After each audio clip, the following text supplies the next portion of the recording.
Akhirnya setelah 2 kali si Michael nge-review Razer Blade, gua kesampean juga nih untuk nyobain gimana rasanya pakai laptop premium berlogo ular ini.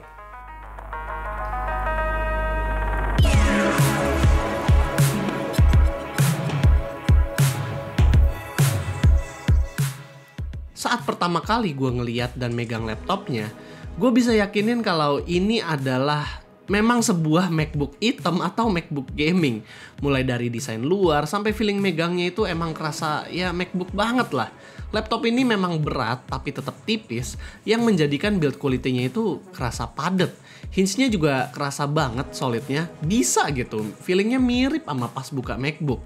Monitornya seperti yang SKU-nya Michael, yang ini beresolusi QHD dengan refresh rate 240Hz dan color gamutnya itu super luas. Bener-bener sampai 100% DCI-P3. Hampir oke lah buat dipakai editing perfilman profesional. Keyboardnya dia memakai layout yang Razer banget, yang udah dieksplanasi sama Mike juga. Keynya itu serba luas dan sejujurnya layoutnya ini sebenarnya enak dipakai ngetik ataupun main secara layout ya. Apalagi keyboard ini udah dilengkapi 16 level backlit dan efek lucu pas ditekan FN-nya. Tapi travelnya itu itu pendek banget yang bikin gue nggak biasa gitu sama keyboardnya. Kayak ngetik di MacBook. Jadi travelnya itu bener-bener pendek. Mungkin harus pembiasaan 3-4 hari kali ya, baru biasa sama travelnya. Lalu touchpadnya ini luas, gue suka dengan rasio sebagaimana luas touchpadnya dia, dimana Blade 14, 15, dan 16 itu punya touchpad yang ukurannya berbeda, tapi tetap konsisten dengan rasio dibanding dengan bodinya.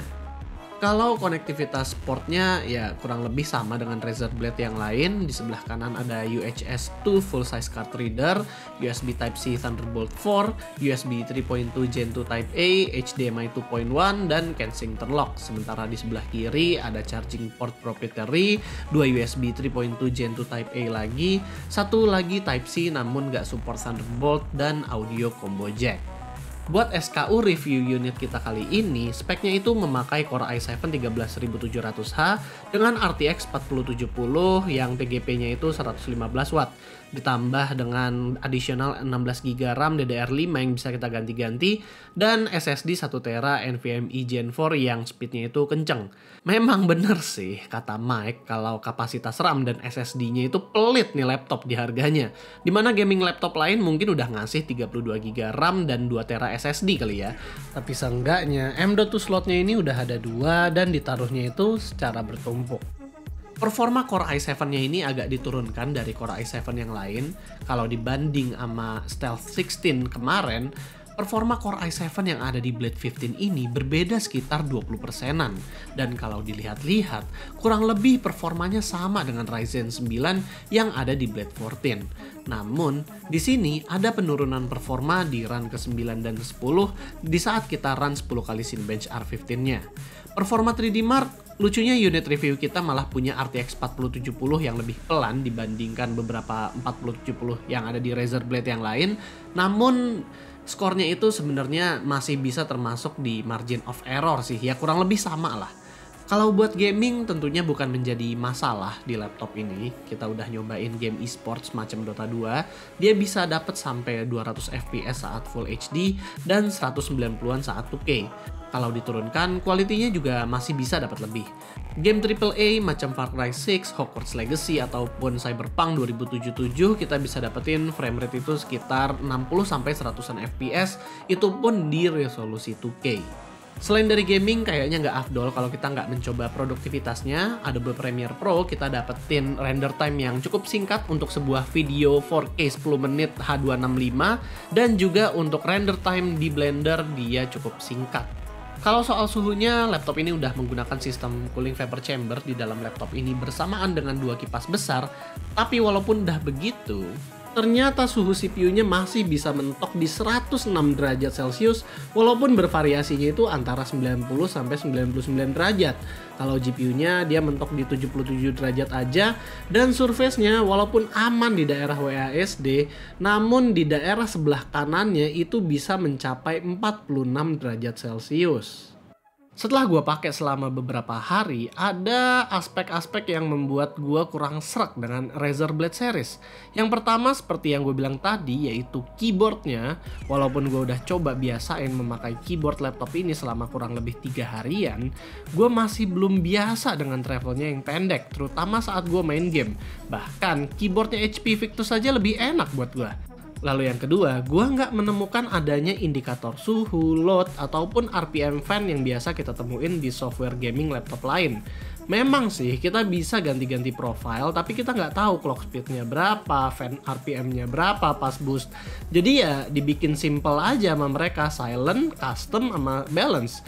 Tapi untungnya buat ngelihat load dan suhu kita masih bisa pakai Windows Game Bar. Dengan USB PD yang bisa charging sampai 100 watt di kedua sisi, laptop ini kalau mau dibawa kemana-mana dan loadnya ringan-ringan aja, bisa kok bawa charger Type-C aja. Tapi sekalipun kita harus bawa chargernya karena udah pakai gallium nitride, chargernya ini nggak berat-berat banget kok. Oh iya, battery life-nya sendiri ada di sekitaran 6 jam pemakaian. Gue seneng kalau Razer itu makin gede laptopnya, baterainya juga makin gede. Layarnya pun juga brightness-nya itu bener-bener terang. Jadi kalau mau dipakai content creating di tempat-tempat terang juga oke. Dan sekalipun mau dicolok ke monitor, berkat HDMI 2.1 konektornya, bahkan laptop ini bisa powering display sampai 4K 240Hz. Suara speakernya juga oke sebenarnya, namun zaman sekarang udah banyak juga laptop gaming dengan suara speaker yang cantik dengan 4 speaker begini. ROG lah salah satunya. Jadi walaupun dengan kekurangan-kekurangannya tadi, gue tetap nggak bisa memungkiri bahwa ini adalah laptop dengan logo ular yang memang branding value-nya sendiri itu udah mahal. Karena 53 juta, kalau kita hanya buta ngeliatin spek per price-nya aja, memang kelihatan laptop ini kemahalan. Tapi kalau kita bayangin aja deh, dengan hinge yang solid tadi, terus layarnya juga cakep, speakernya premium banget, keyboardnya dia layoutnya khusus, dan juga feelingnya itu juga khusus, itu cuman bisa didapetin di dalam Razer Blade ini. Walaupun kalau misalnya kalian tanya, kalau misalnya gue adalah seorang content creator dan gue memang mencari laptop dan budget gue kebetulan 55 jutaan, mungkin gue bakal ngambil itu adalah MSI Stealth 16 yang kemarin itu di review oleh Michael. Kalau nggak salah daily drivernya Michael juga sekarang. Karena speknya itu persis sama dengan ini, pengalamannya nggak kayak gini, cuman speknya persis sama dan gue masih punya sisanya itu akan gue pakai buat yang lain.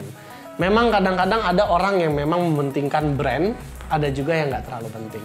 Jadi itu aja sih sebenarnya pendapat gue tentang Razer Blade 15 ini. Kalau kalian suka dengan videonya, jangan lupa untuk kasih kita like, share, dan subscribe.